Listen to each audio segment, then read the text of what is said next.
आदाब नाजरीन, इस्तकबाल है आपका। मैं कुर्बान अली हाजिर हूँ आज का मुद्दा लेकर। मुल्क में शायद ही कोई शख्स होगा जो इस मुल्क की अदलिया पर भरोसा न रखता हो और वक्त वक्त पर अदालती फैसले इस यकीन को और मजबूत भी करते रहे हैं। फ़िलहाल में भी अदलिया के कुछ बेहद अहम फैसले आए हैं जिन पर मुल्क में बहस व मुबाहिसा हो रहा है। इन फैसलों ने सियासी तपिश में तो इजाफा किया ही है, लेकिन फैसलों को लेकर जो तमाम तरह के रद्द अमल सामने आ रहे हैं वो बेहद संजीदा हैं। हो सकता है कि कोई इन फैसलों से मुतमईन न हो, लेकिन आइन ने भी उसका रास्ता दे रखा है। सोशल मीडिया से लेकर टीवी स्क्रीन तक पर जो इस तरह के रद्द अमल आ रहे हैं वो सोचने पर मजबूर करते हैं। सोशल मीडिया पर #RIP जस्टिस और जैसे अल्फाज भी नज़र आने लगे। ऐसे में आज हमें इस अहम सूरत हाल पर बात करना ज़रूरी लगा। हम तमाम पहलुओं पर बात करेंगे, तफसील से बात होगी। हमारे साथ इस मुबाहिसे में बात करने के लिए मौजूद हैं सुप्रीम कोर्ट के सीनियर एडवोकेट ND पचौली साहब, human right activist Ravi Nair साहब, सीनियर सहाफ़ी और मुसन्निफ नीरंजन मुखोपाध्याय साहब, बिहार सरकार में साबिक वजीर और कांग्रेस लीडर शकील-उज़्ज़मा अंसारी और BJP के लीडर अशोक ठाकुर साहब। हम अपने तमाम मेहमानों का इस्तकबाल करते हैं, लेकिन इस मौजू पर बातचीत शुरू करें। आइए देख लेते हैं इस बारे में एक खास रिपोर्ट। हैदराबाद के मक्का मस्जिद ब्लास्ट मामले में स्वामी असीमानंद समेत सभी मुल्जिमीन बरी। CBI के स्पेशल जज BH लोया की मौत मामले की नहीं होगी SIT जांच। और अब नरोडा पाटिया मामले में माया कोडनानी बरी। पिछले एक हफ्ते में 3 अलग अलग मामलों में 3 अलग अलग रियासतों से आए ये 3 अहम फैसले न सिर्फ आईनी लिहाज से बल्कि सियासी लिहाज से भी बेहद अहम हैं। मक्का मस्जिद ब्लास्ट मामले में स्वामी असीमानंद समेत 5 मुल्जिमीन को हैदराबाद की एक निचली अदालत ने बरी कर दिया, तो वहीं जज लोया मामले में चीफ जस्टिस की सदारत वाली बेंच ने SIT जांच के मुतालबे की दर्जन भर अर्जियों को ये कहते हुए खारिज कर दिया कि ये सभी अर्जियां सियासत से मुतासिर हैं। इन सब के बीच आज गुजरात के नरोडा पाटिया फसादात मामले में गुजरात हाई कोर्ट ने स्पेशल कोर्ट से 28 साल की सजा पा चुकी BJP के साबिक वजीर माया कोडनानी को बरी कर दिया।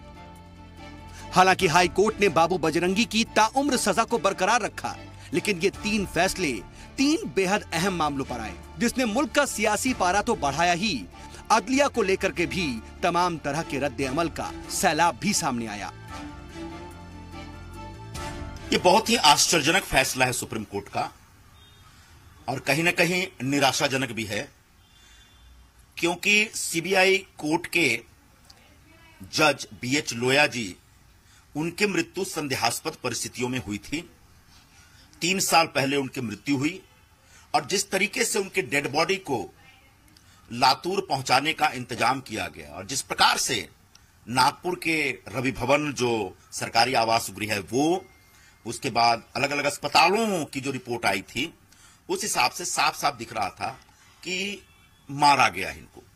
और यही विषय लेकर के पूरे देश में जो एक सही सोच रखने वाले लोग हैं उनके दिमाग में एक सवाल उठा था। ये सवाल लेकर के सुप्रीम कोर्ट में एक पिटीशन डाला गया कि हम आज गम के हाल में हैं, हम आज परेशान हैं और बहुत से लोगों में ये एक सवालिया निशान बन चुका है कि क्या क्रिमिनल जस्टिस सिस्टम से इंसाफ मिलेगा नहीं मिलेगा मक्का मस्जिद के मरने वालों को। आज मुसलमान अपने आप को गैर महफूज समझ रहा है इस फैसले के बाद, और ख़ास तौर से NIA ने जिस तरह का इन्वेस्टिगेशन किया, एक ऐसे वकील को प्रोसिक्यूटर बनाया गया जिसने अपनी ज़िंदगी में एक मर्डर ट्रायल नहीं करवाया, उसको एक सेंसिटिव टेररिज्म का केस दिया गया। इस केस में एविडेंस सही तरीके से पेश नहीं किया गया। इस केस में NIA ने इस तरह से ट्रायल चलाया कि ताकि तमाम ये मुल्जिमीन को बरी किया जा सके। बेल हुई तो मरकजी हुकूमत बेल के खिलाफ अपील नहीं करती बेल कैंसिल करने के लिए। अनएक्सप्लोडेड बॉम्ब में एक शर्ट मिला, उसको कोर्ट में नहीं पेश किया गया। असीमानंद का कन्फेशन, इकबाल जुर्म की रिपोर्ट मिसप्लेस हो गई। हम गवर्नर साहब से गुजारिश किए कि ये इंसाफ का तकाजा है कि और ख़ास तौर से अमन के लिए, दहशतगर्दी को ख़त्म करने के लिए मरकजी हुकूमत मोदी की इस फैसले के खिलाफ रीट्रायल के लिए जाए। इन सियासी रद्द अमल के अलावा इन फैसलों पर अदलिया को लेकर जो रद्द अमल सामने आए वो बेहद हैरान करने वाले थे। फैसला मानते हुए और अदलिया पर यकीन के साथ ही किसी ने ब्लैक डे की बात कह दी तो कोई #RIP जस्टिस के साथ फैसलों पर सवाल उठाता दिखाई दिया। जस्ट बिकॉज एक डिस्ट्रिक्ट जज की संदिग्ध सर्कमस्टांसेस में मौत होती है और उस पर बहुत सारे सवाल खड़े हो जाते हैं, तो अगर कोई जनाब ये बात लेकर सुप्रीम कोर्ट में आए कि भाई इसकी स्वतंत्र जांच करा लीजिए, तो स्वतंत्र जांच कराने की मांग करना भी पॉलिटिकल बड़ा प्रश्न चिन्ह लगाता है कि ये फैसला किस आधार पर दिया गया, किसके कहने पर दिया गया। मुल्क की अदलिया पर हर किसी को पूरा यकीन है, यहाँ तक कि जब जब आइन के सभी सतून डगमगाते हुए दिखाई दिए तब तब अदलिया ने अपने फैसलों और कारगुजारियों से उन डगमगाते हुए सतूनों को न सिर्फ संभाला बल्कि उन्हें दोबारा से मजबूत भी किया। लेकिन हाल फिलहाल के फैसलों के बाद अदलिया को लेकर जिस तरह के रद्द अमल सामने आए, उन्होंने वाकई सोचने पर मजबूर कर दिया। ब्यूरो रिपोर्ट, जी सलाम। आज के मुबाहिसे की शुरुआत करें उससे पहले आज एक साहनिया हुआ। जस्टिस राजेंद्र सच्चर का इंतकाल हो गया जो 94 बरस के थे। जस्टिस राजेंद्र सच्चर किसी तारुफ के मोहताज तो नहीं है। मुसलमानों की असल सूरत हाल को बयां करती उनकी रिपोर्ट हमेशा याद की जाती रहेगी। जस्टिस सच्चर काफ़ी वक्त से बीमार चल रहे थे और हाल ही में उन्हें अस्पताल में दाखिल कराया गया था। 2005 में जस्टिस सच्चर खासी सुर्खियों में रहे जब उन्हें भारत में मुसलमानों की हालात पर बनाई गई सच्चर कमेटी का सदर बनाया गया। जस्टिस राजेंद्र सच्चर की पैदाइश 22 दिसंबर 1923 को लाहौर में हुई थी। जस्टिस सच्चर ने 1952 में वकालत शुरू की और 1962 को वो शिमला में अपनी वकालत की शुरुआत करने के बाद सुप्रीम कोर्ट में आए और यहाँ उन्होंने सिविल, क्रिमिनल और तमाम तरह के मुकदमात देखे। 1970 में राजेंद्र सच्चर 2 साल के लिए दिल्ली हाई कोर्ट के एडिशनल जज मुकर्रर किए गए। मार्च 2005 में जस्टिस राजेंद्र सच्चर की क़यादत में सच्चर कमेटी बनाई गई थी। हिंदुस्तान में मुस्लिम तबके की मुआशी, समाजी और तालीमी सूरत हाल का मुताला करने के लिए सच्चर कमेटी बनाई गई थी।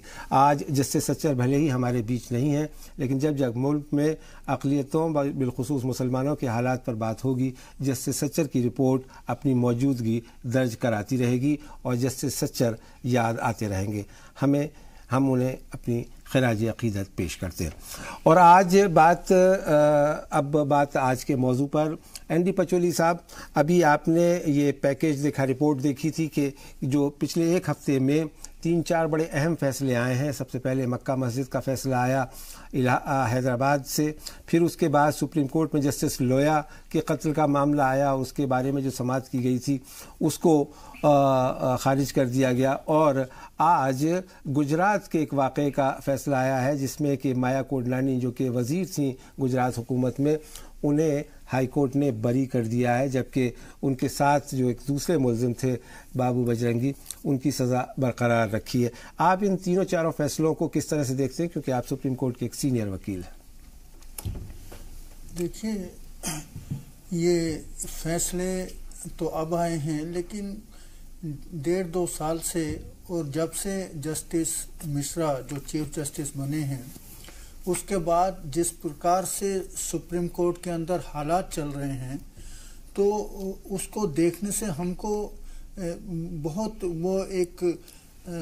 वो होता था कि एक खतरा सा महसूस होता था कि पता नहीं हमारा ये जस्टिस सिस्टम किस तरफ जाएगा।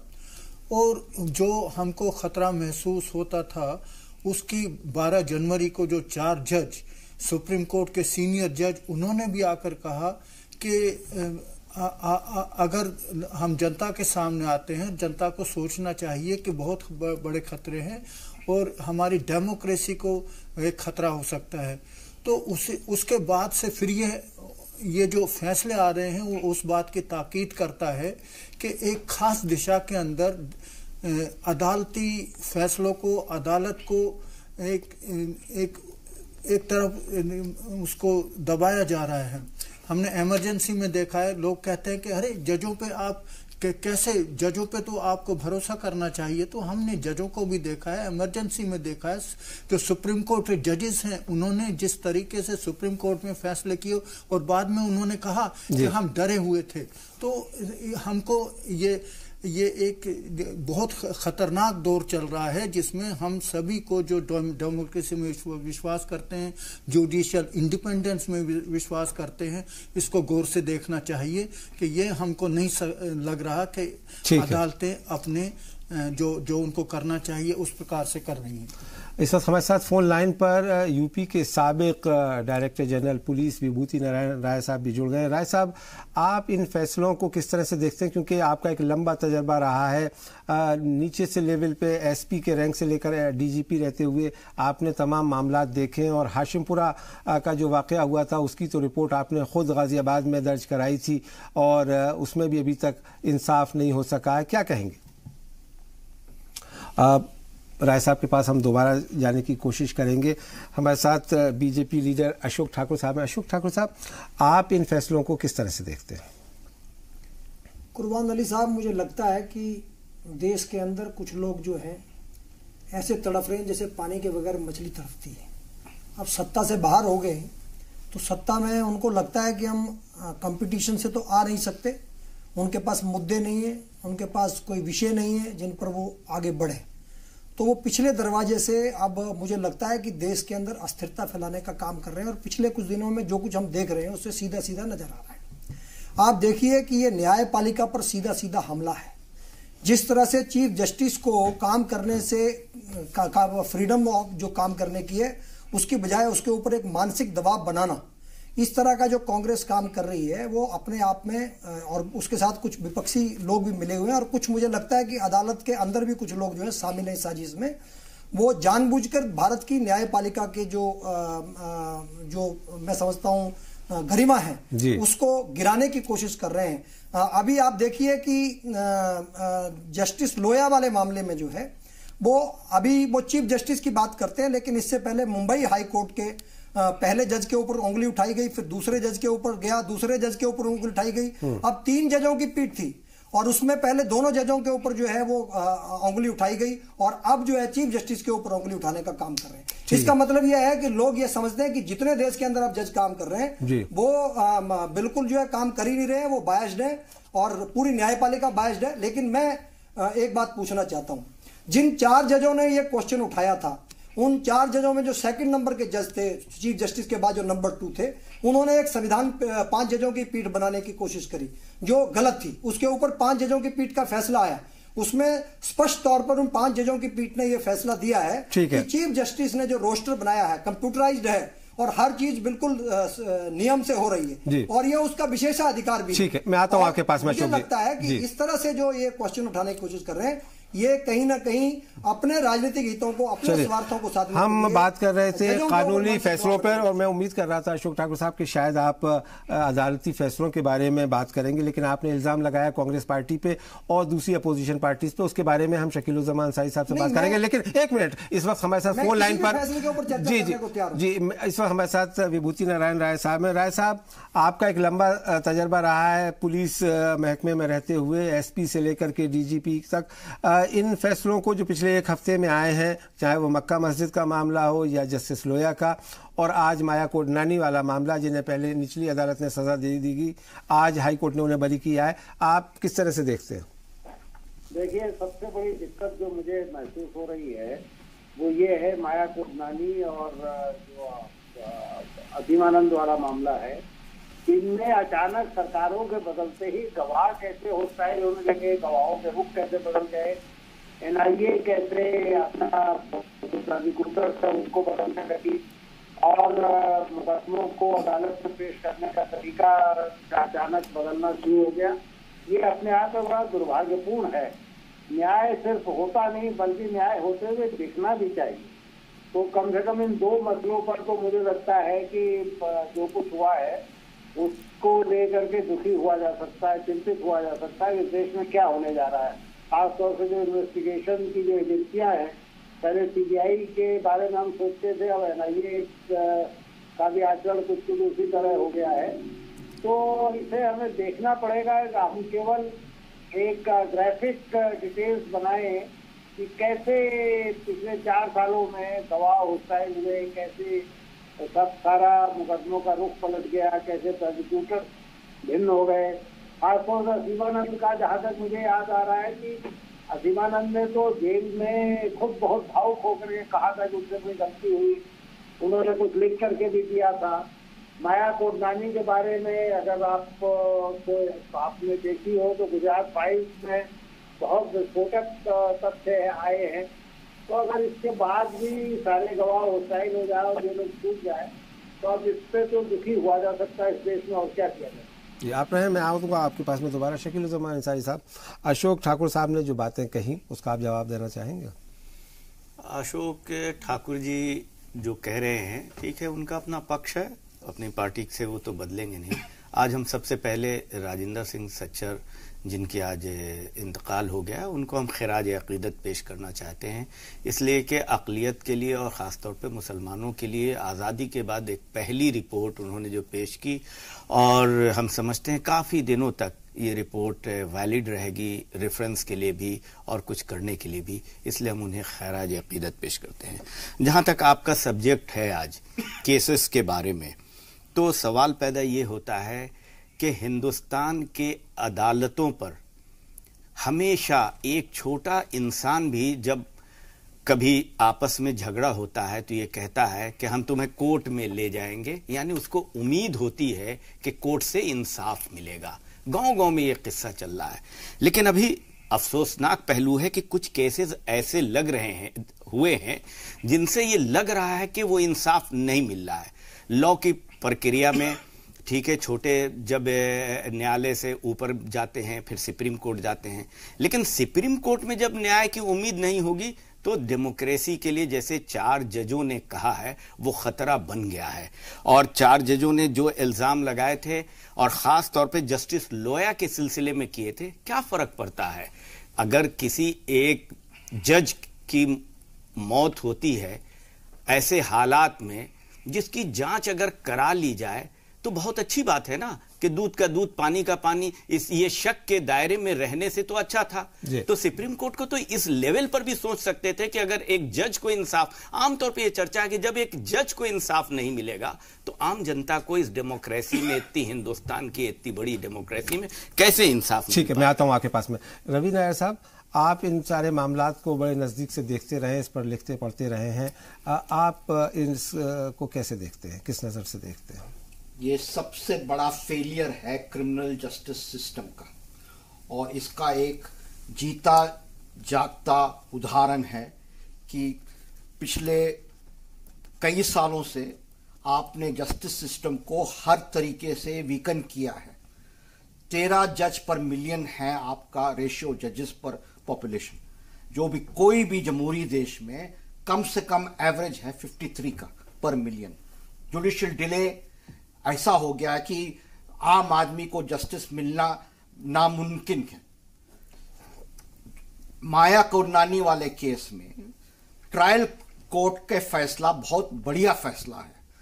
फैसला में एक ही सेंटेंस में कोट करना चाहता हूं कि Maya Kodnani was the kingpin of the right and the conspiracy that was hatched, quote unquote.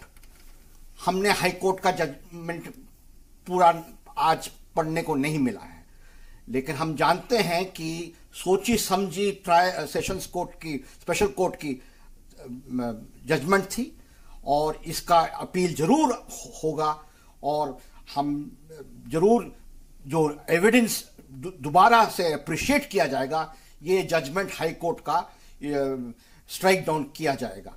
दूसरा, मक्का मस्जिद के इसमें पहले से ही, पहले दिन से ही झूठ, हर चीज पे झूठ।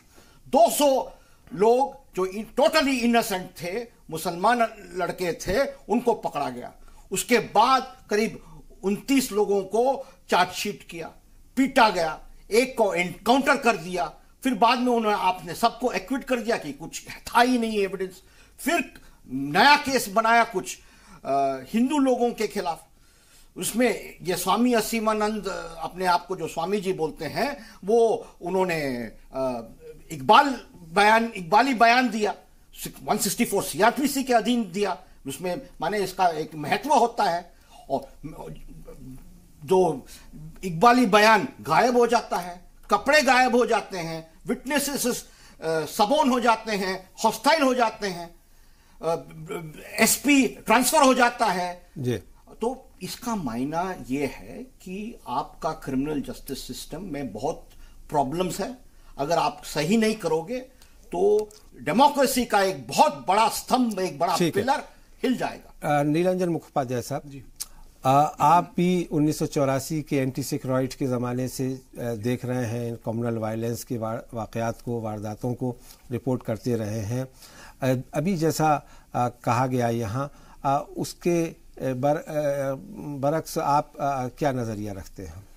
कुर्बान जी, आज का जो फैसला है जिसमें माया कोडनानी बरी हुई है, ये फैसला ऐसा आएगा, और कल का जो फैसला था जिसमें जस्टिस लोया के बारे में जो इंक्वायरी की मांग होगी, उसके बारे में सुप्रीम कोर्ट का जो फैसला आया, ये फैसले जैसे आए ये तय था कि ये ऐसे ही आएगा। हमको कोई आश्चर्य नहीं हुआ है, क्योंकि एक पैटर्न में देखते हैं। छोटे पैटर्न में अगर हम लोग देखें तो हम लोगों को जनवरी से घटनाक्रम को देखना पड़ेगा। ये पहली बार हुआ अनप्रेसिडेंटेड तरीके से किसी 4 सिटिंग जज ने कुछ शंका व्यक्त की जिस तरह से सुप्रीम कोर्ट फंक्शन हो रही है। अभी मैं सुन रहा था भारतीय जनता पार्टी के जो नेता बोल रहे थे, उनको 4 जजेस के खिलाफ कुछ बहुत शिकायतें हैं। उनको लगता है कि वो कांग्रेस से मिले हुए हैं।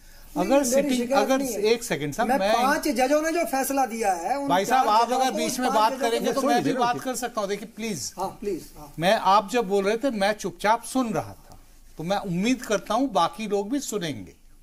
अगर आपको इतनी परहेज है सिटिंग जजेस से तो उनको हटा दीजिए, आपके पास भी लीगल ऑप्शंस हैं, तो वो क्यों नहीं करते? उनको आके स्लैंडर करने का ये तो है कि जुडिशरी को आप पॉलिटिकल कटघरे में खड़ा कर रहे हैं। सवाल है कि जुडिशरी के अंदर में से 4 बहुत रिस्पॉन्सिबल सिटिंग जजेस ने कुछ मामला उठाया, उसको लेके सुप्रीम कोर्ट का जो चीफ जस्टिस हैं उनका रिस्पॉन्स अभी तक जो है किसी भी तरह से सेटिस्फैक्टरी नहीं रहा है। तो जो जुडिशरी के बाहर के लोग हैं, खासतौर से हम लोग जो कमेंटेटर्स हैं, वो लोग हम लोग देखेंगे कि ठीक है ये एक पैटर्न है और उसके पीछे जो चार्जेस, जो एक्यूजेशंस थे, शायद उसमें कुछ दम है। दूसरी बात जो कुर्बान जी जो देखना पड़ेगा कि 4 साल से हमको देखना पड़ेगा कि डेमोक्रेसी के 4 स्तंभ होते हैं। सबसे पहले सरकार के आते ही हमको समझ में आया कि किस तरह से लेजिस्लेचर को अंडरमाइन किया जा रहा है।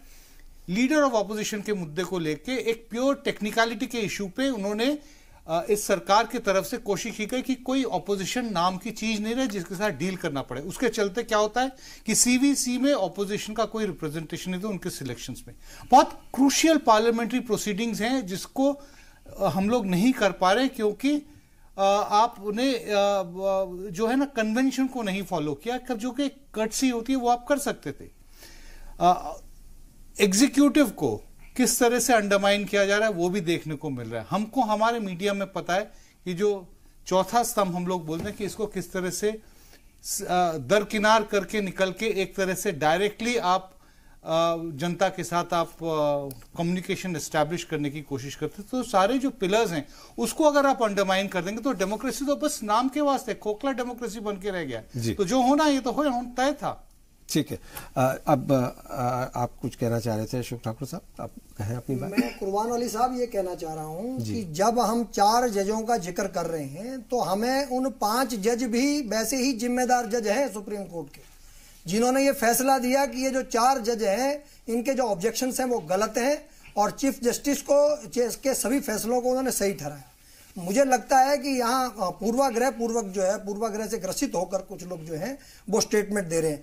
मुझे ये देखिए कि जो 4 जज वहां पर साथ में थे, बॉम्बे हाई कोर्ट के जज थे, सुप्रीम कोर्ट के 3 जज जो बैठे हुए थे और 5 जज जिन्होंने फैसला दिया, इसका मतलब यह है कि पूरी ज्यूडिशरी जो है, और अब माया कोडनानी और असीमानंद वाले केस में सारी दुनिया इस बात को जानती है कि असीमानंद वाले केस में किस प्रकार लोगों को जो असली मुजरिम है उनको बचाने के लिए और हिंदू आतंकवाद का जो है वो एक, क्योंकि लगातार एक क्वेश्चन उठ रहे थे, एक बार बार ये बात आती थी कि हर मुसलमान ही आतंकवादी क्यों है, तो उस चीज को ढकने के लिए मुझे लगता है ये हिंदू आतंकवाद का नारा दिया। आप समझते हैं कि हर मुसलमान आतंकवादी नहीं, मैं नहीं समझता हूं, लेकिन उस समय जो एक बात चल रही थी जगह जगह आपने कोट किया ना इस बात को, कांग्रेस को लगता है नहीं, ये बात आपने किस बेसिस पे कही कि हर मुसलमान आतंकवादी? नहीं, मैंने नहीं कहा। मैंने कहा कि उस समय ये बात किसने कही, ये बात आती थी, ये क्वेश्चन उठा था। नहीं, देखिए ऐसा आपने एक स्वीपिंग रिमार्क्स किया है मीडिया के अंदर, सोशल मीडिया किसी ने नहीं, आप कोट कीजिए ना उसको, फिर ये तो स्वीपिंग रिमार्क हो जाएगा ना। और ये आप कितना खतरनाक बयान दे रहे हैं, ये आपको अंदाजा है कि आप कह रहे हैं कि हर मुसलमान आतंकवादी हो जाएगा, ये आम धारणा थी। नहीं, उस समय इस तरह की बातें चल रही थी जी, और मुझे किस तरह की बातें चल रही थी, कौन चला रहा था इन बातों को, ये तो कहना जायज नहीं है। नहीं, ठाकुर साहब, नहीं, ये आपका बयान सही नहीं है। आप इसको वापस लीजिए प्लीज। मेरा बयान ऐसा है, मैं अपना बयान जो दे रहा हूं आपको बता रहा हूं जी कि उस समय इस तरह की बातें आई थी और पब्लिक डोमेन में आई थी, और कांग्रेस ने उस समय एक सोची समझे उसमें जो है हिंदू आतंकवाद करके, और कहीं ना कहीं मुझे सारे, किसने कहा कि सारे मुसलमान आतंकवादी हैं जो आप कह रहे हैं, किसने कहा ये पहले बताइए। आप ये देखिए कि मक्का मस्जिद केस में ही लोगों को पकड़कर छोड़ा गया और दूसरे लोगों को पकड़ लिया गया, और ये तीन केस थे, और तीनों में आज आप देखिए कर्नल पुरोहित जो फौज के अंदर एक नौकरी कर रहे थे ईमानदारी से और इंटेलिजेंस से, क्योंकि मैं खुद डिफेंस में रह चुका हूं, मुझे पता है हमने एलयू में रहते हुए हमने किस प्रकार बॉर्डर्स के ऊपर जो है काम किया है। इस तरह से तो सारे एलयू में काम करने वाले जो सारे फैसले नहीं, तो फिर देश के लिए कोई काम ही नहीं करेगा। मेरा आपसे सवाल है कि मक्का मस्जिद मामले में अदालत ने सबको बरी कर दिया, जज साहब इस्तीफा देके घर चले गए, आज खबर आई कि उन्होंने दोबारा ड्यूटी ज्वाइन कर ली। नहीं, उनका इस्तीफा स्वीकार नहीं किया, लेकिन वहां पर राज्य सरकार को पूछना पड़ेगा ना। नहीं, मैं ये कह रहा हूं कि आखिर वहां क्या इस बात से भी इनकार किया जा सकता है कि कोई धमाका ही नहीं हुआ? क्या इस बात से भी इनकार किया जा सकता है कि वहां लोग नहीं मरे? क्या इस बात से भी इनकार किया जा सकता है कि उसके लिए एक कानूनी रवैया अपनाया गया? तो आप मानिए कि वो कानूनी रवैया फेल हो गया। और मैं एक चीज और कि पहले कांग्रेस की गवर्नमेंट को आप जिम्मेदार ठहराते थे कि उसने गलत किया। 4 साल से तो आपकी सरकार है, एनआईए आपके नेतृत्व में काम कर रही है, फिर भी इंसाफ नहीं मिल सका किसी को। क्यों? किसी को अगर किसी को झूठा फंसाएंगे तो वो नहीं, तो होगा ही। तो इसका मतलब आप पकड़ नहीं पाए ना कि दोषी हैं। देखिए देश के अंदर लगातार अभी जो कठुआ में फिर कठुआ पे लेके मैं आपसे मक्का मस्जिद की बात कर रहा हूँ। नहीं, आप मक्का मस्जिद की बात कहिए ना। नहीं, कठुआ की नहीं, मक्का मस्जिद पे बताइए कि किसी की ये सरकार की और स्टेट की जिम्मेदारी है, जुडिशरी की जिम्मेदारी है कि पुलिस की जिम्मेदारी है कि इंसाफ मिले, फिर क्यों नहीं मिला? बिल्कुल कोर्ट में इंसाफ मिलना चाहिए। गोल पोस्ट चेंज करने की आदत सिर्फ ठाकुर साहब को नहीं है, पूरे भारतीय जनता पार्टी की हर नेता की है। ये टॉप से सिग्नल आता है। नहीं, ये सॉरी डीमोनेटाइजेशन हुआ तो पहले तो हुआ कि सब ब्लैक मनी को हो रहा है, फिर होगा कि सब कैशलेस सोसाइटी की तरफ जा रहे हैं। तो खैर मतलब हम समझते हैं गोल पोस्ट चेंज करना आप करेंगे तो आप करिए कठुआ की बात। आइए कठुआ की बात करते हैं। बोलिए आप क्या बोलना चाहते हैं कठुआ? नहीं, लेकिन यहाँ मुझे रुकना होगा एक छोटे से ब्रेक के लिए। हम ब्रेक के बाद वापस आएंगे। ठाकुर साहब 1 मिनट। दुनिया में भारत को बदनाम कर दिया। जी अब वहां पर चीजें अलग प्रकार से निकल कर हमको यहाँ रुकना होगा एक ब्रेक के लिए। निरंजन जी, रेप की पुष्टि नहीं हो रही है। जी मैं यहाँ रुकूंगा एक छोटे से ब्रेक के लिए। ठाकुर साहब प्लीज हाथ जोड़ के आपसे निवेदन है, प्लीज मुझे ब्रेक लेने दीजिए। ब्रेक के बाद भी हम आकर के इस पे आराम से बात कर सकते हैं। एक छोटा सा ब्रेक, जल्द हाजिर होते हैं।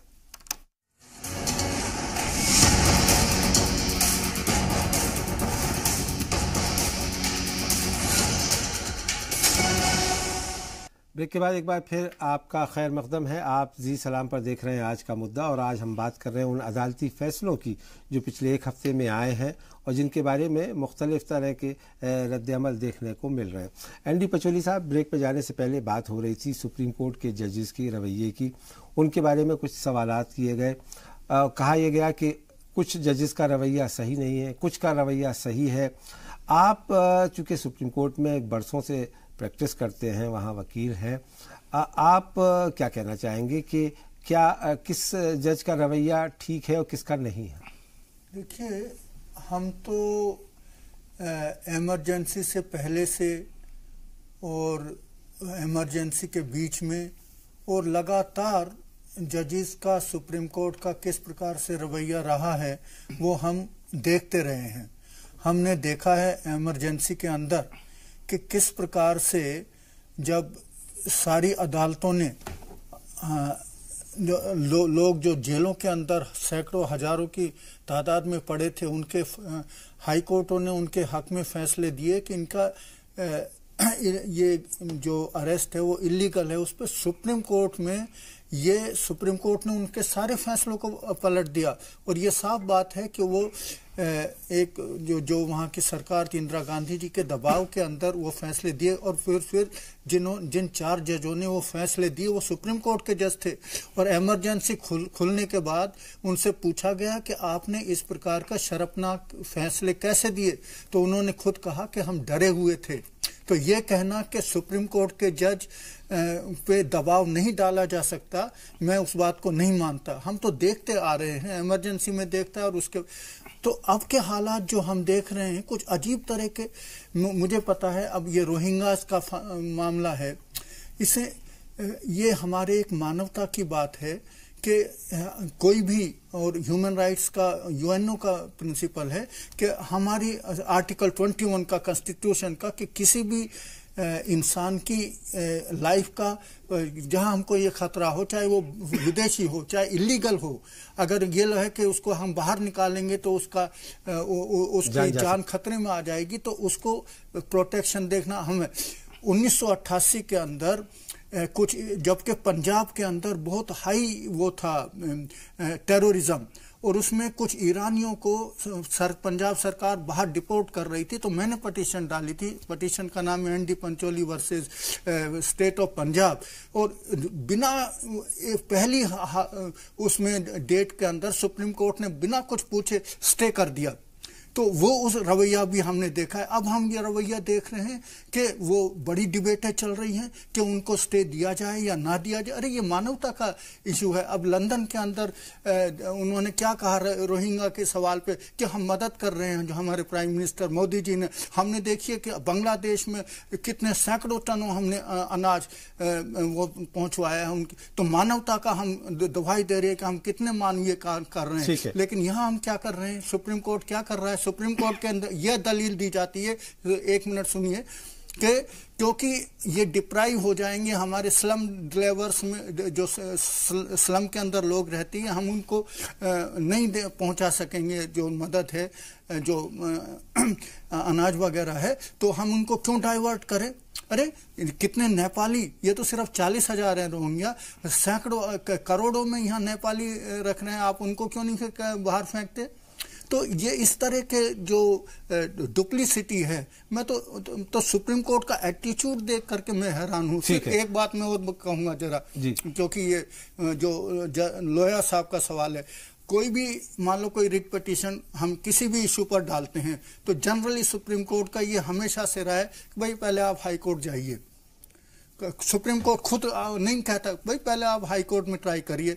जस्टिस लोया का जो पिटीशन थी बॉम्बे हाई कोर्ट के अंदर पड़ी हुई थी, तो अचानक वो सुप्रीम कोर्ट ने उसको मंगा लिया। वाई सुप्रीम कोर्ट में क्यों नहीं कहा इसको कि पहले बॉम्बे हाई कोर्ट का जुरिस्डिक्शन है, पहले वो देखेगा, उसके बाद हमारे पास आइए। ठीक है, विभूति नारायण राय साहब एक बार फिर हमारे साथ टेलीफोन लाइन के जरिए जुड़े हुए हैं। राय साहब, आपने बात की कि ये फेलियर क्रिमिनल जस्टिस है, लेकिन सवाल ये है कि आम आदमी का अदलिया में, पुलिस में, हुकूमत में यकीन कैसे पैदा होगा अगर इसी तरह के फैसले आते रहेंगे कि एक वारदात होती है, उसमें कुछ लोग मारे जाते हैं और अदालत ये कह दी है कि इसमें कोई मुल्जिम नहीं है और इसमें किसी को सजा नहीं दी जा सकती।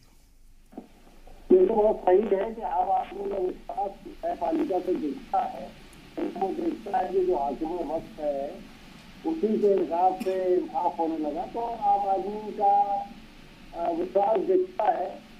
मुझे लगता है कि सुप्रीम कोर्ट क्योंकि हमारी सबसे बड़ी अदालत है और सुप्रीम कोर्ट कस्टोडियन भी है, बाकी सारे अदालतों को सुरक्षित रखना, बाकी सारी अदालतों से ईमानदारी के साथ न्याय हो रहा है इसको भी सुपरवाइज करना, ये सुप्रीम कोर्ट ये सारी चीजें देखती है।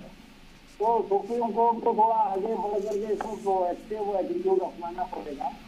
यहाँ तो उल्टा हो रहा है कि सरकारें बदल रही हैं और हम पा रहे हैं कि फैसले बदल रहे हैं, तो इसमें थोड़ा सा तो मुझे लगता है कि लोगों का विश्वास दिखेगा अगर मजबूती के साथ सुप्रीम कोर्ट और दूसरी जो। ठीक है राय साहब, शुक्रिया हमारे साथ टेलीफोन लाइन पर जुड़ने के लिए। आपकी टेलीफोन लाइन कुछ बेहतर नहीं थी, इसलिए सुनने में कुछ तकलीफ हुई उसके लिए हम माजरत ख्वाह हैं। रवि नायर साहब, आप एक अरसे दराज से पिछले 30-40 सालों से ह्यूमन राइट्स के काम में जुटे हुए हैं। आपने उनका कंपाइलेशन भी किया है मुकदमात का, और इसके बारे में काफ़ी पहल भी की है, लिखा भी है। अब ये जो मामला है, जैसे अगर मक्का मस्जिद की बात करें कि अगर किसी भी आदमी को सज़ा नहीं मिलेगी, सब स्कॉट फ्री चले जाएंगे, और ब्लेम गेम ये होगा कि साहब पहले कांग्रेस ने कुछ लोगों को फर्जी कर दिया था, इसमें मुलजिम बना दिया था, इसलिए उनको रिहा कर दिया गया, और एनआईए के आने के बाद में अब ये कहा जा रहा है कि एनआईए ने काम सही नहीं किया। तो आखिर किससे मदद मांगे, किससे मुंसफी चाहें? इसमें रीट्रायल अनिवार्य है। जिस तरीके से बहुत सारे विटनेसेस को एग्जामिन नहीं किए, बहुत सारे विटनेसेस हॉस्टाइल हो गए, खास 1.5 घंटे के लिए कोर्ट स्थगित करना पड़ा पिछले तारीख में फैसला के पहले कि कागजात दस्तावेज मिल नहीं रहे थे। इन्वेस्टिगेटिंग सुपरिटेंडेंट को क्रूशियल स्टेज पे ट्रांसफर किया जाता है। तो इसमें रत्ती भर शक नहीं होना चाहिए कि अंग्रेजी में कहता है कि there is more than meets the eye, कुछ दाल में काला था, और इसका जब तक हम लोग तहकीकात नहीं करें तब तक ये नहीं होगा, और ये जरूर अपील में होगा। साथ में दूसरे केस में भी माया कोडनानी वाले केस में बेल उनको बहुत मुश्किल से मिला, टेम्पररी बेल 2013 में 6 महीने के लिए। जब 2014 के लिए रेगुलर बेल के लिए आए थे, उनको सुप्रीम कोर्ट में आए थे, सुप्रीम कोर्ट ने कहा नहीं हम नहीं देंगे, आप जाइए वापस हाई कोर्ट। तब तक सरकार बदल गई, हाई कोर्ट ने 437 सीआरपीसी के बिल्कुल विपरीत कंडीशंस, बहुत स्ट्रिंजेंट कंडीशंस हैं कॉग्निजेबल ऑफेंसेस और सीरियस ऑफेंसेस पे, इसके विपरीत इनको बेल दे दिया, पर्सनल बॉन्ड पे दे दिया, ये एक ही शर्त लगा के।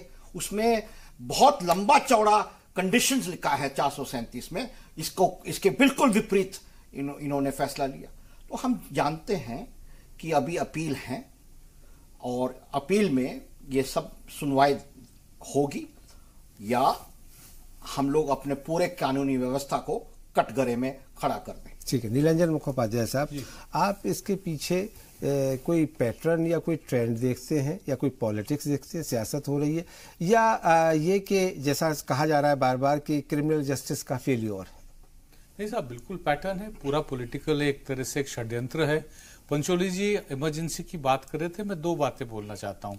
पहली बात तो मैं याद दिलाना चाहता हूँ कि इमरजेंसी के दौरान सुप्रीम कोर्ट के जो चीफ जस्टिस थे उनको सुपरसीड, मतलब उनका जो अपॉइंटमेंट होता है एक को सुपरसीड करके बनाया गया था। ए.के. राय साहब, एएन राय तो वो दौर भी देखा है, और उस दौर के खिलाफ भी हम जैसे लोगों ने बहुत लिखा है। ऐसा नहीं कि एक बोला जाता है कि जैसे जब भी सरकार की तरफ से जब भी कोई टिप्पणी होती है, कोई आलोचना होती है, तो ऐसे बोलते हैं कि जैसे हम लोग जो आलोचना कर रहे हैं वो सिर्फ भारतीय जनता पार्टी की कर रहे हैं, हम लोगों के अतीत को नहीं देखते कि हम लोगों ने कितना कंसिस्टेंटली कांग्रेस की सरकार के समय आलोचना करते रहे। आपने सही कहा कि 1984 के समय रवि नायर, पंचोली साहब, हम सब लोग अलग अलग तरीके से जुड़े हुए थे 84 के दंगों के समय। उस समय कांग्रेस ने जिस तरह से नरसंहार किया था उसके खिलाफ बहुत आवाज उठाई है। मैंने तो एक पूरी किताब भी लिखी है इसके ऊपर, जो आज से 2 साल पहले ही आई है। 2015 में जब इमरजेंसी के 30 साल का जो एक्सपीरियंस, जो दौर है, उसको एक तरह से कॉमेमोरेट किया जा रहा था, तो लोगों ने बहुत अलग अलग लोगों से बात की थी। तो तमाम पत्रकारों ने, आपको याद होगा कुर्बान जी, लाल कृष्ण आडवाणी जी से भी बात की थी। उन्होंने एक बहुत ही सेंसिटिव बात छेड़ी थी। उन्होंने कहा था कि इमरजेंसी दोबारा आ सकती है, और वो आएगी तो उस नाम से नहीं आएगी, लेकिन वर्चुअली इमरजेंसी लग सकती है। भारतीय जनता पार्टी के नेता जो आईएनबी मिनिस्टर बने जनता पार्टी के सरकार में आने के बाद, जिन्होंने उतनी अहम बात हमारी पेशे के बारे में कहा था कि they were asked to bend and they crawled जी, तो वो अगर कुछ बोले तो उसका मतलब वाकई कुछ खतरे की घंटी की तरफ वो इशारा कर रहे थे। उन्होंने उसके आगे विस्तार नहीं किया, लेकिन बिटवीन द लाइंस पढ़ना हमारा आपका काम है। पिछले 30-35 सालों से पढ़ते हुए आ रहे हैं, तो हम लोग काफी अच्छी तरह से पढ़ पा रहे हैं। मुझे यकीन है कि श्रोता भी समझ पा रहे होंगे कि मैं किस तरफ की यकीन कर रहा हूं। तो ये इसको मैं एक तरीके से पैटर्न देखता हूं। माया कोडनानी का केस, सडनली इतने सालों से अमित शाह विटनेस के तौर पे नहीं आते, लेकिन एकदम से अब वो इतने बड़े नेता, मतलब शीर्ष के नेता भारतीय जनता पार्टी के किसी केस में अगर इन्वॉल्व हो जाते हैं, तो आप लोग अनुमान लगा सकते हैं कि उसका क्या होता है। तो तमाम तरीके से एक तरह से ये तो एक पैटर्न है। तो एक मुझे जो मैं शुरू में कह रहा था कि कतई आश्चर्य नहीं है, और सिर्फ ये इसमें एंड नहीं होगा। असली जो है मुझे लगता है कि साल के और केसेस देखने पड़ेंगे।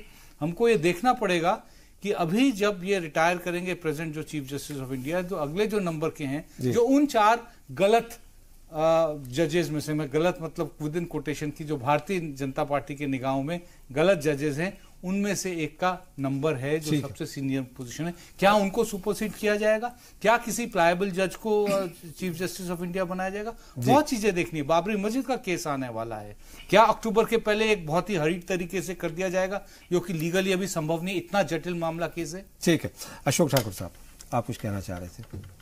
मैं कुर्बान अली साहब ये कहना चाह रहा हूं कि यहीं पर डिबेट करते हुए, और आप ही थे पिछली बार जब मैंने ये बात कोट करी थी कि गुजरात के अंदर भारतीय जनता पार्टी की सरकार होती है, गुजरात के दंगों में जो दोषी थे उनको सजा मिली गुजरात के अंदर, तब किसी ने यहाँ पर माना नहीं था मेरी बात को। आज मुझे इस बात की खुशी है कि कम से कम लोग ये तो स्वीकार कर रहे हैं कि गुजरात के अंदर अभी जो ये नरोदा पाटिया वाला जो दंगे का केस आया है, इसमें कम से कम जो है लोगों को सजा मिली है, बाबू बजरंगी है या उसके साथ जो बाकी अन्य है। लेकिन जहां तक माया कोडनानी का सवाल है, वो उस पर तो सवाल सब खड़े कर रहे हैं, लेकिन ये नहीं देख रहे कि वो भारतीय जनता पार्टी की मंत्री होते हुए उसके खिलाफ कार्रवाई की गई, उसके खिलाफ कानून के तहत मुकदमा चलाया गया, और निचली अदालत ने उसको भले ही सजा दी हो, लेकिन ऊपर की अदालत में आकर क्योंकि जो सबूत थे और उसका जो इन्वॉल्वमेंट था वो मुझे लगता है कि वो सही नहीं था, इसलिए वो फैसला आया। अब असीमानंद वाले केस में भी जो है वो सारी दुनिया इस बात को जानती थी कि किस तरह से फंसाया गया, किस तरह संघ को बदनाम करने की कोशिश की गई, किस तरह से हिंदू आतंकवाद का एक जो है झंडा बुलंद किया गया इस देश के अंदर, और इस देश की जो संस्कृति जिसने कितने धर्मों को जो है यहाँ पर जो है शरण दी, कितने धर्मों की रक्षा करी। आज बहुत सारे तो धर्म के लोग ऐसे हैं जो दुनिया में बचे नहीं, केवल भारत में ही आकर उनका इकबालिया बयान का क्या हुआ? लेकिन इकबालिया बयान तो साहब आप किसी को भी खड़ा कर दीजिए, जिस तरह से उस टाइम गुंडागर्दी की गई, 164 भी अदालत में बयान जो है वो गुंडागर्दी है, जिस तरह से की गई वो सबको पता है इस देश के अंदर किस तरह से क्या क्या किया गया, और असीमानंद के साथ और बाकी लोगों के साथ। और अब असीमानंद आपके भारतीय जनता पार्टी के चेहरे होंगे पश्चिम बंगाल में, आज ही खबर आई। साथ जो अमानवीय व्यवहार जेल के अंदर किया गया, एक महिला होकर भी आज जो महिलाओं का ढोल पीटने वाले लोग हैं, महिला अधिकारों के और सम्मान की बात करने वाले लोग हैं, उन्होंने उसमें आवाज नहीं उठाई, लेकिन उसी प्रज्ञा को किस तरह से अंदर मार मार कर जो है उसको खड़ा होने लायक नहीं छोड़ा, उसके शरीर उसको अपंग बना दिया। मुझे लगता है कि ये बहुत दुर्भाग्यपूर्ण है कि आज सुप्रीम कोर्ट या अन्य कोर्टों के जो फैसले आ रहे हैं उस पर देश के अंदर कुछ लोग जो है खाम-खा प्रश्न उठा रहे हैं। आलोचना नहीं की जानी चाहिए। ये आरोप है, अगर सरकार आपकी है, खिसियानी बिल्ली नहीं, हमारी सरकार गुजरात में थी, हमारी सरकार गुजरात में थी, हमने सजा दी लोगों को। आप केस करिए, हमने सजा दी। आप मुझे बताइए कि देश के अंदर कितने दंगों में सजा मिली? आप करिए। गुजरात दंगे को छोड़कर देश के अंदर दंगे हुए, कांग्रेस के शासन में हजारों दंगे हुए, एक भी दंगे में किसी को सजा नहीं मिली। ऐसा नहीं कर सकते, 84 के दंगों में दिल्ली में भी आराम एक भी आदमी को आराम से। अब यहाँ रुकेंगे, छोटा सा ठाकुर साहब यहाँ रुकना पड़ेगा हमें एक ब्रेक के लिए। ब्रेक के बाद आकर के हम इस पर अपनी बात, अपना मुबाहिसा जारी रखेंगे। एक छोटा सा ब्रेक, जल्द हाजिर होते हैं।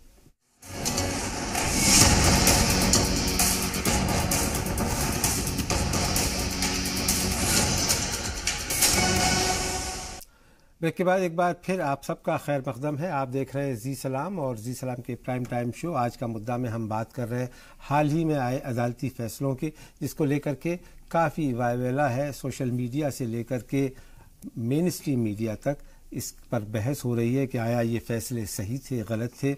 लेकिन कोई भी फैसला आता है तो यकीनन नज़रें इस बात पर होती हैं कि क्या जो इस मुकदमे में जो इंसाफ मांग रहे थे उन्हें इंसाफ मिला या नहीं मिला। हमने देखा कि कई मामलों में इंसाफ नहीं मिला, जैसे मक्का मस्जिद का मामला। ब्रेक पर जाने से पहले शकीलुज़्ज़मान अंसारी साहब, आपने अशोक ठाकुर साहब को सुना, वो अपने पार्टी का मौक़िफ़ बयान कर रहे थे और कह रहे थे कि सब कुछ सही है और जो क्रिटिसिज्म हो रहा है जुडिशरी का वो वाजिब नहीं है। आप क्या कहना चाहेंगे? देखिए, जो सरकार अभी आई है उस सरकार आने के बाद अभी तो 4 साल हो गए। हाँ, वो जो 4 साल ही तो है जी, 4 साल उससे ज्यादा रहेगी भी नहीं, 6 साल पहले भी रही थी। अच्छा, बहरहाल तो मैं ये कह रहा हूं कि इन्होंने अपना जो नक्शा है फुल फ्लेजेड बदलने की जो कोशिश की थी, उस बदलने में सबसे अहम पहलू है कि जितने भी आईनी इदारे हैं उनका वजूद अब खतरे में पड़ता जा रहा है। उसके आखिरी हिस्सा है ये सुप्रीम कोर्ट। जब सुप्रीम कोर्ट पर भी अगर जनता की, अवाम की और लोगों का भरोसा नहीं रहेगा तो हिंदुस्तान की डेमोक्रेसी नहीं चल सकती है। अभी भाई साहब ने कहा था कि माया कोटनानी के केस में अभी अपील का है, लेकिन अपील कौन करेगा? एनआईए, सीबीआई, पहले भी फैसले और सब आते जा रहे हैं। एकाएक इस सरकार के आने के बाद फैसले बदलने का जो सिलसिला हुआ, उसके बाद को सरकार अपील में जा ही नहीं रही है। तो इन सब केसों में भी अपील में तो आप जाएंगे नहीं, सरकार को जाना है, एनआईए पार्टी है वो जाएगी नहीं, तो इनको तो इंसाफ मिलने वाला नहीं है। मक्का मस्जिद में जो असीमानंद जी ने खुद जेल से अपने डायरी लिखी थी, जेल में 164 के बयान दिए थे और वो बयान गायब हो गए। कैसे गायब हो गए? और उनको क्लीन चिट मिल गई। तो ये एक तरह का एक पैटर्न है जिससे हिंदुस्तान की जमहूरियत पर एक बहुत बड़ा कुटारा घाट हो रहा है। और जो आखिरी जनता को एक आशा और उम्मीदें जगती थी कि कुछ हो, कोर्ट से हमको इंसाफ मिलेगा, उस पर भी अभी क्वेश्चन मार्क हो गया है। अब जस्टिस मिश्रा चीफ जस्टिस आए। अब आज तक हिंदुस्तान की तारीख में नहीं हुआ कि हम तो उम्मीद करते थे कि कोर्ट फैसला करेगा। 4 जजों ने जनता की अदालत में शामिल हुए और वो 4 जज कोई ऐसे भी नहीं है, सेकंड और दूसरे सीनियर सब जज थे, और उनकी बातों को फिर दूसरे जजों के मुकाबले में कह दिया गया कि वो गलत है और सब सही हो गया। आज भी जो रोस्टर सिस्टम को उन्होंने बताया था वो गलत है और तरीका था। आज जस्टिस लोया के लिए उन्होंने कहा था, वो आज प्रूफ हो रहा है कि जस्टिस लोया को इंसाफ नहीं मिल पाया सुप्रीम कोर्ट से। इसीलिए कांग्रेस मानती है कि जो आईनी इदारे हैं उनकी तहफ्फुज बहुत ही जरूरी है, और नहीं तो हिंदुस्तान की डेमोक्रेसी नहीं चलेगी। इसीलिए राज्यसभा के अंदर आज महाअभियोग भी लाने की प्रस्ताव कई पार्टियों की तरफ से दिया गया है, और उसमें 5 बिंदु हैं जो जस्टिस चीफ जस्टिस के खिलाफ हैं, जिनके ऊपर आज दिया गया है महाअभियोग। ठीक है, एनडी पंचोली साहब जी, एक बात मुझे जरूर कहनी है कि जिन फैसलों की आज बात कर रहे हैं उनमें तो ये चार्जशीट तक दाखिल नहीं कर पाए सरकार रहती। चलिए ठीक, 10 वर्ष तक चार्जशीट दाखिल नहीं कर पाए। जी एनडी पंचोली साहब, हम इस मुबाहिसे के बिल्कुल आखिरी मरहले में हैं। आपका फाइनल कमेंट कि जो मौजूदा सूरत हाल है जुडिशरी की, बिलखुसूस सुप्रीम कोर्ट की, उसके बारे में क्या कहना चाहेंगे आप? देखिए, जो मौजूदा हालात ये हैं कि एक सरकार अंदर से असली जुडिशरी इसमें इतनी नहीं है जितना सरकार उस पर, असली जो कल्प्रिट है वो सरकार है। वो अंदर से दबाव दे रही है कि हम जिस तरीके से चाहें उस तरीके से फैसले आने चाहिए। एक ट्रेंड है कि हमारे लोग, हम एक मेजॉरिटी कम्युनिटी के लोग उनके वोट लेने के लिए कि वो कभी कोई गलत नहीं कर सकते। तो अब जैसे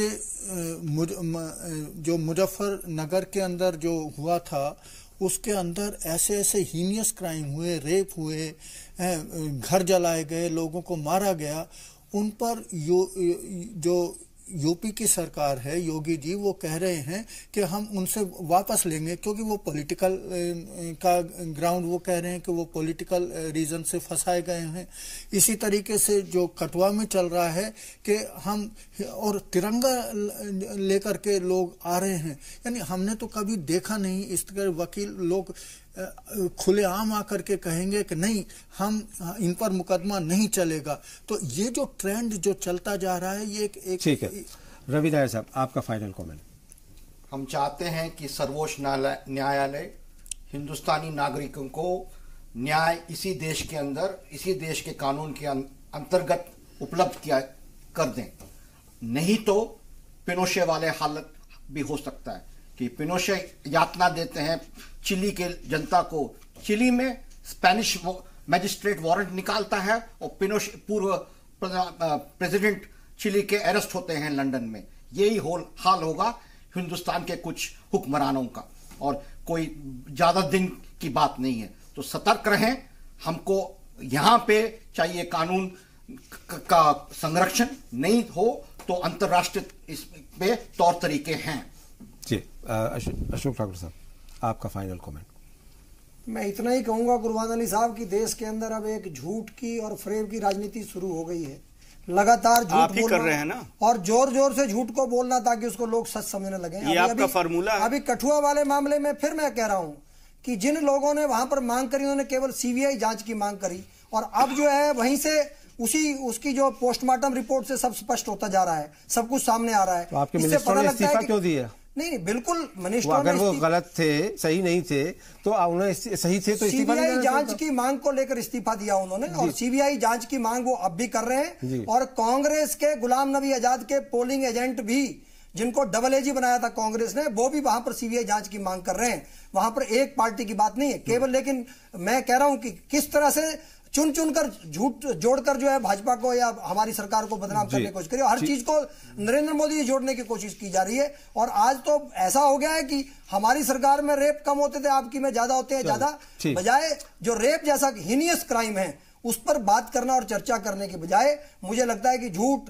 फैलाकर जो है केवल अपना एक राजनीतिक स्वार्थ सिद्ध करने की कोशिश हो रही है। यही न्यायपालिका के साथ भी कर रहे हैं।